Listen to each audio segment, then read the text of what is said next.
Hello दोस्तों, आप सभी का स्वागत है आपके अपने YouTube channel SSC exam pro में, जो भारत को महंगे कोचिंग के फीस से मुक्त कराने के उद्देश्य से बनाया गया है। आज की इस वीडियो में हम धार्मिक आंदोलन से संबंधित इम्पोर्टेंट प्रश्नों को देखेंगे। यह पार्ट 6 है। अगर आप 1 से लेकर 5 तक का पार्ट देखना चाहते हैं तो मेरे चैनल पे एक प्लेलिस्ट बना हुआ है, वहाँ से आप जाके देख सकते हैं, जिसका नाम है जीके मैराथन। तो चलिए शुरू करते हैं पार्ट 6 का पहला प्रश्न। तो आज का पहला प्रश्न है, महाविवास शास्त्र के रचयिता हैं? तो इसका आंसर है ऑप्शन नंबर ए, वसुमित्र। अगला प्रश्न है, कौन सी बौद्ध रचना गीता के समान पवित्र मानी जाती है? ये काफ़ी इंपॉर्टेंट क्वेश्चन है। इसका आंसर है ऑप्शन नंबर बी, धम्मपद। अगला प्रश्न है, बौद्ध धर्म में भावी बोधिस्व या भविष्य के बोधिस्व किसे माना गया है? तो इसका आंसर है ऑप्शन नंबर डी, मैत्रेय को। अगला प्रश्न है, किसके समय में बौद्ध धर्म स्पष्टता 2 स्वतंत्र संप्रदायों हीनयान और महायान में विभाजित हुआ था? तो इसका आंसर है ऑप्शन नंबर सी, कनिष्क के टाइम में। अगला प्रश्न है, योगाचार या विज्ञानवाद के प्रतिपादक थे? तो इसका आंसर है ऑप्शन नंबर बी, मैत्रेय नाय।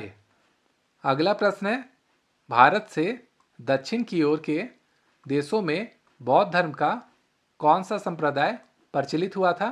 तो इसका आंसर है ऑप्शन नंबर ए, हीनयान। अगला प्रश्न शुरू करने से पहले आपसे अनुरोध रहेगा कि अगर आपको मेरी वीडियो पसंद आ रही है तो वीडियो को लाइक कीजिएगा ज़रूर, और साथ ही साथ एक प्यारा सा कमेंट कीजिएगा। तो अगला क्वेश्चन है, भारत से उत्तर की ओर के देशों में बौद्ध धर्म का जिस संप्रदाय का प्रचलन हुआ उसका नाम है? तो इसका आंसर है ऑप्शन नंबर बी, महायान। अगला प्रश्न है, बौद्ध धर्म का मूलाधार है? तो इसका आंसर है ऑप्शन नंबर ए, चारयार सत्य। अगला प्रश्न है, बौद्ध धर्म के त्रिरल में शामिल कौन सा नहीं है, वो हमें बताना है। तो इसका आंसर है ऑप्शन नंबर डी, मध्यम मार्ग। अगला प्रश्न है, ये भी काफ़ी इंपॉर्टेंट है। प्रश्न है, बौद्ध धर्म को भारत में अंतिम राजकीय संरक्षण किस वंश के शासकों ने दिया था? तो इसका आंसर है ऑप्शन नंबर ए, बंगाल के पाल। अगला प्रश्न है, अनेकांतवाद निम्नलिखित में से किसका केंद्रीय सिद्धांत एवं दर्शन है? तो इसका आंसर है ऑप्शन नंबर बी, जैन मत।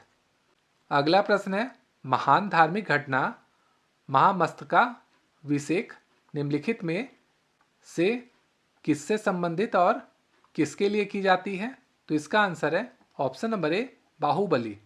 अगला प्रश्न है, वह आद्यतम बौद्ध साहित्य जो बौद्ध के विभिन्न जन्मों की कथाओं के विषय में है, वो क्या है? तो इसका आंसर है ऑप्शन नंबर डी, जातक।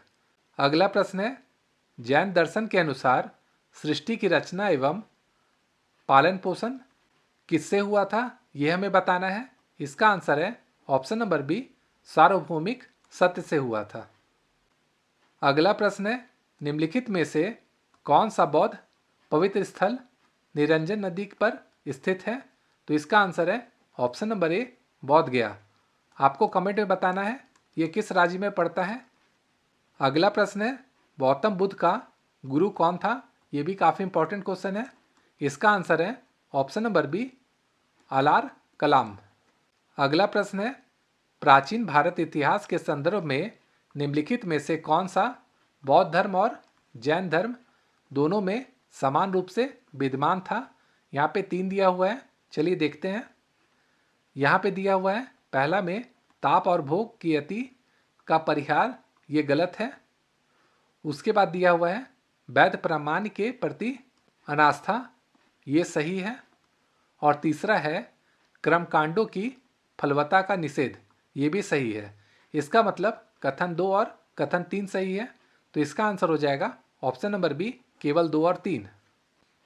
अगला प्रश्न है, भगवान बुद्ध की प्रतिमा कभी कभी एक हस्त मुद्रा युक्त दिखाई गई है, जिसे भूमि स्पर्श मुद्रा कहा जाता है, यह किसका प्रतीक है?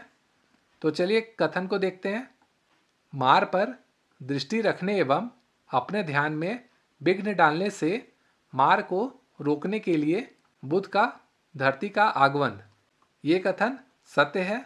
दूसरा कथन है, मार के प्रलोभनों के बावजूद अपनी सुचिता और शुद्धता का साक्षी होने के लिए बुध का धरती का आगमन। तो ये भी कथन सत्य है। अब तीसरा कथन देखते हैं। बुध का अपने अनुयायियों को स्मरण कराना कि वे सभी धरती से उत्पन्न होते हैं और अंततः धरती में ही विलीन हो जाते हैं, अतः जीवन संक्रमणशील है। ये कथन गलत है। तो इसका आंसर हो जाएगा ऑप्शन नंबर डी। इस संदर्भ में दोनों ही कथन ए तथा बी सही हैं। तो दोस्तों, यह था धार्मिक आंदोलन के सीरीज का अंतिम क्वेश्चन। तो वीडियो अगर आपको पसंद आई है तो चैनल को लाइक, शेयर और सब्सक्राइब जरूर करें। Thank you.